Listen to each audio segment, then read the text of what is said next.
The only time you should ever look back is to see how far you've come. This quote reminds me of my father, who's always told me to never quit and to keep striving, that the knowledge and experience we build can translate to opportunities. My father is my role model, and the impact he has had in my life is something I want to share with others. I was led to the profession of social work when I served as a counselor assistant at a camp for teens who struggled with eating disorders. As counselors, we observed how self-esteem and self-confidence were affected by challenges the campers were facing. By developing a more in-depth understanding of these challenges allowed us to develop ways to help them cope.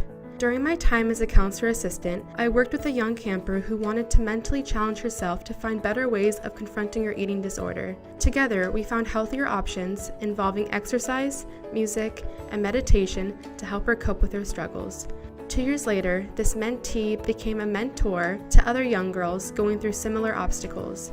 This created a sense of motivation for me to continue with a career in which I can be an influential leader. While at my internship with Spirit Family Services, I facilitate a youth transitional group who deal with issues that pertain to daily stressors such as bullying, low self-esteem, and understanding time management.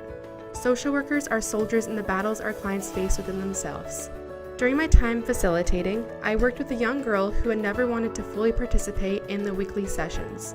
I personally took it upon myself to work on connecting to the group member and finding a topic that interested her. Throughout the session of speaking with her about healthy coping mechanisms, we connected on our love for sports, specifically running.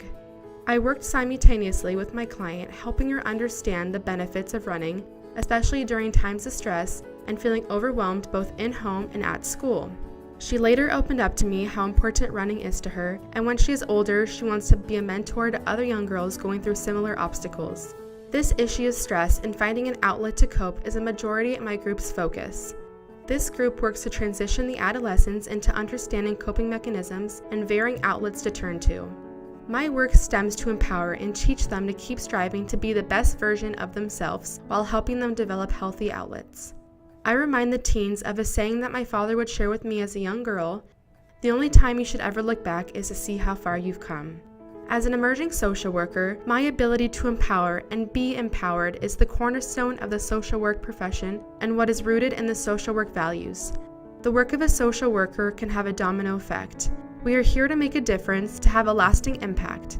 In the same way a parent affects a child, so the social worker affects their client. My father's influence and key ideas regarding life and how to overcome obstacles has been instilled in me. His influence echoes the reason I'm in the social work profession, and it drives me to pass on this gift of advocacy and empowerment towards others. I can only hope that someday my work and positive outlook can provide the same inspiration to someone else.